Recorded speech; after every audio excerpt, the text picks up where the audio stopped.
Hi, Wade Eck here with Dan Henderson. Dan, you're going to face Machida again. The last time you guys faced was UFC 157 back in 2013. It didn't go your way that time, a split decision. What do you see going differently in this fight?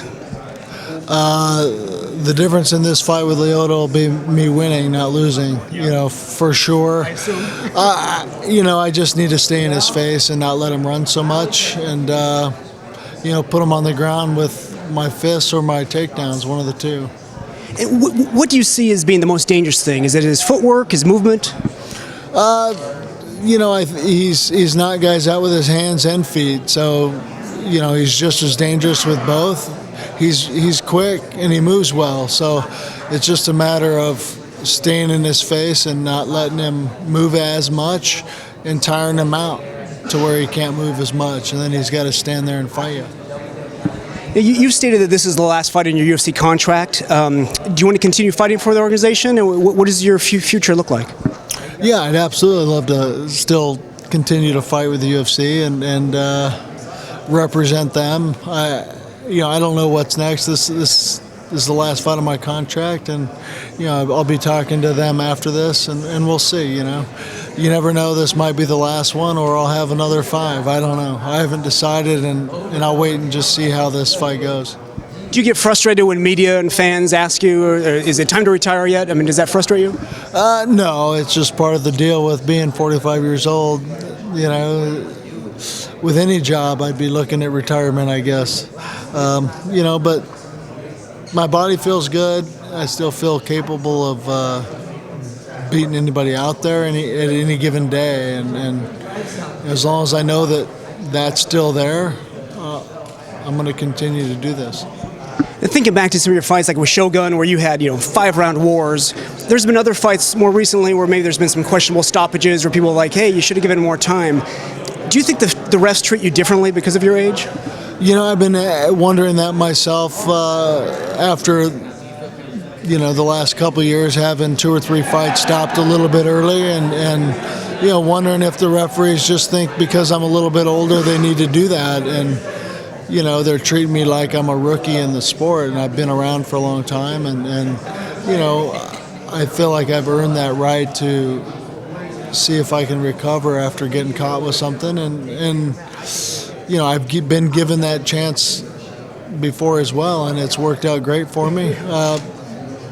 It's just frustrating, and there's nothing I can do about it. Just, try and, I guess, talk to the ref before fights instead of after from now on.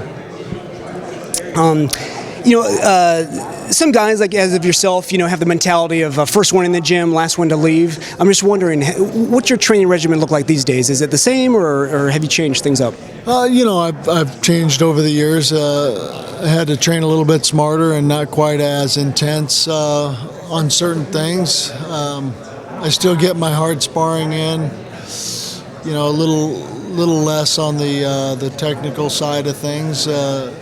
Just kind of save myself for the hard goes and my conditioning. With the experience that I have, I don't have to worry so much about the technique side of things. It's more about making sure that my body's ready and my timing's there.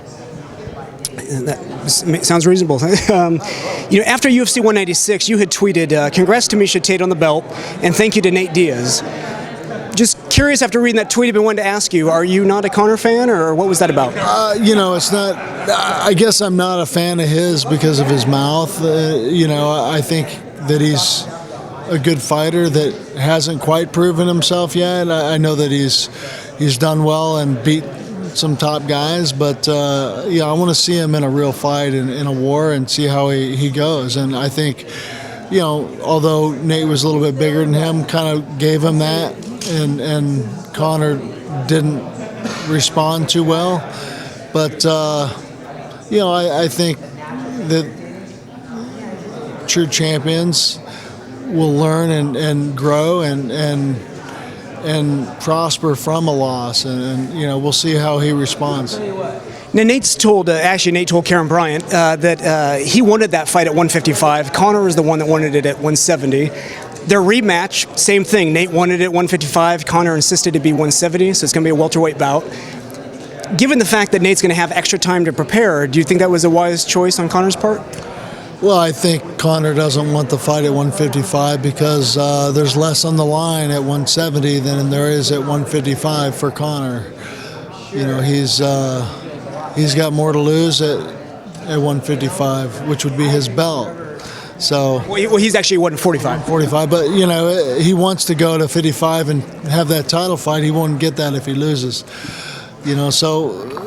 You know, I think with Nate having a full camp, I'm sure he'll do even better. Now, one of your, I don't know if you say student or gym mates, Ashley Yoder, is going to be on this new season of Tough. You know, Tom is Galicio, is I saying his name right? Yeah, you know, Galicio, he was already on the show. What advice do you give to these young fighters, you know, coming up? You know, obviously, you know, having you as a mentor has got to be a huge help.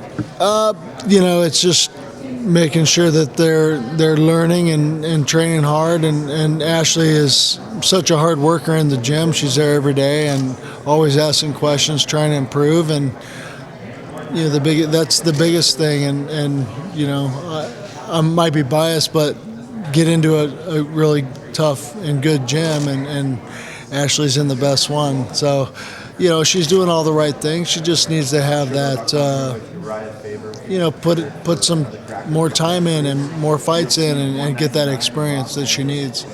You know, I found it interesting. People enter MMA for different reasons. You know, she got into it because of her brother's passing on her 18th birthday. So have you seen that, you know, since being in the gym and being able to kind of, you know, hit some things, has that helped her mentality? Maybe her emotions. Yeah, maybe a little bit, but you know, she gets fired up sometimes and gets aggressive, and you know that's good to see. You know, as a coach, I want to see that. So, you know, but she's just a great person and getting to be a great fighter. Now, we're fans of Roots of Fight. You've got a shirt with them. How'd that come about? You know, they contacted me and you know, wanted to do a shirt and took a little bit of time, but you know, we said let's go ahead and do it, and you know, I think the shirt turned out great, and everybody I've talked to kind of loves it, especially having the wrestling on there and knowing where I come from, and you know, we'll see how it does. I agree, it's a sharp shirt. And lastly, you know, you've been in the game so long, everyone seems so excited to talk to you. You don't seem to have any haters. What's the secret? I guess I don't piss people off very much. Yeah, I don't know. I'm just easygoing, easy to talk to. I guess I've been around a long time, and you know, I've seen a lot of things, and you know, been around a lot of different people, and I'm just me, no matter what, on or off camera, and I think people know that and respect that. Just keep it real. Oh, thank you, Dan. I appreciate it.